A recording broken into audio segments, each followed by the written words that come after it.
अस्सलाम वालेकुम वरहमतुल्लाहि वबरकात। कामरान काज़मी हाज़र हाँ जी। प्रोफैसर सईद साहब तुहाडे सामने बैठे ने जी। तो प्रोफैसर साहब एक गल कर रहे सन अगे आमा दी गल खासा अगे इन्हां ने कुछ इहदे बारे कुछ कहा। मैनूं तो मेरा दिल कीता कि मैं इहनूं कैमरे दे विच रिकॉर्ड करा। ते सुनो जी प्रोफैसर साहब की कह रहे तुसीं। इंज नहीं है शेर असल लोगों ने बहुत सारे गलत पढ़िया है। ये शेर इंज है नहीं, लोगों ने पढ़िया इनू कि खासा की गल आमा अगे नहीं मुनासिब करनी जी। ऐसा नहीं कहा मियाँ साहब ने। मियाँ साहब ने कहा है कि आमा बेखलासा अंदर खासा की गल करनी, मिठी खीर पका मुहम्मद कुत्ते अगे धरनी। इन थोड़ा एलैबोरेट भी करो शेर। इत्थे कहा जा रहा है कि आमा बेखलास आम लोकी देखो पब्लिक आमो खास एक लफ्ज चलता है। आम खास दे डिवीजन है लोगों की सारी। जी जी बिल्कुल। ਉਹਦੇ ਵਿੱਚ ਹੁਣ ਮੀਆਂ ਸਾਹਿਬ कह रहे ਨੇ कि आमा ਨਾਲ ਗੱਲ ਕਰੋ, लेकिन ऐसे आम ਬੰਦੇ ਜਿਹੜੇ ਬੇਖਲਾਸ ਨੇ, ਜਿਹੜੇ ਇਨਸੈਂਸੀਅਰ ਨੇ, ਜਿਨ੍ਹਾਂ ਦੇ ਮਨ ਵਿੱਚ ਸ਼ੈਤਾਨੀਅਤ ਹੈ, ਜਿਨ੍ਹਾਂ ਦੇ ਮਨ ਵਿੱਚ ਬਿਲਾ ਵਜ੍ਹਾ ਦੀ ਹੁਜਤ ਹੈ, ਬਿਲਾ ਵਜ੍ਹਾ ਕੋਈ ਨਾ ਕੋਈ ਉਹਨਾਂ ਨੇ ਸ਼ਤੂੰਗੜੀ ਛੱਡਣੀ ਹੁੰਦੀ ਹੈ। ਠੀਕ ਹੈ। ਉਹਨੂੰ ਅਸੀਂ ਅੰਗਰੇਜ਼ੀ ਚ ਕਹਿੰਦੇ ਆ ਟੌਕਸਿਕ ਪੀਪਲ।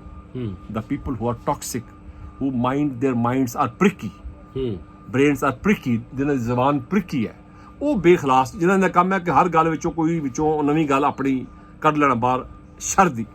ਸਹੀ।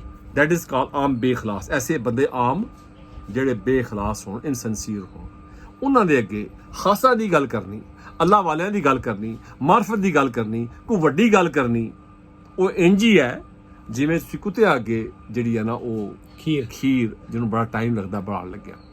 ਖੀਰ ਜਿਹੜੀ ਹੈ ਇਹ ਬੜੀ ਕੀਮਤੀ ਚੀਜ਼ ਹੈ, ਇੱਕ ਮਜ਼ਾਕ ਨਹੀਂ ਹੈਗਾ।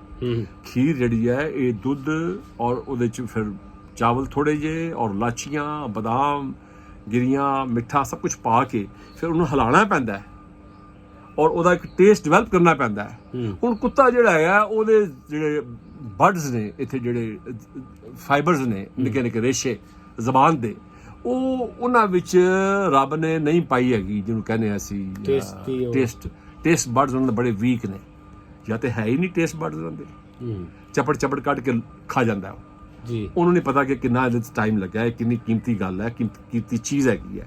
ਸੋ ਉਹਦੇ ਕੋਲ ਤੁਸੀਂ ਐਪਰੀਸੀਏਸ਼ਨ ਲੈਣਾ, that's nonsense. So don't talk with idiots, ਜਿਹੜੇ ਐਸੇ ਬੰਦਿਆਂ ਨੂੰ ਬਚੋ। ਸੋ ਇਹ ਗੱਲ ਮੀਆਂ ਸਾਹਿਬ ਨੇ ਕਹੀ ਹੈ। ਬਹੁਤ ਸ਼ੁਕਰੀਆ ਜੀ, ਬਹੁਤ ਸ਼ੁਕਰੀਆ।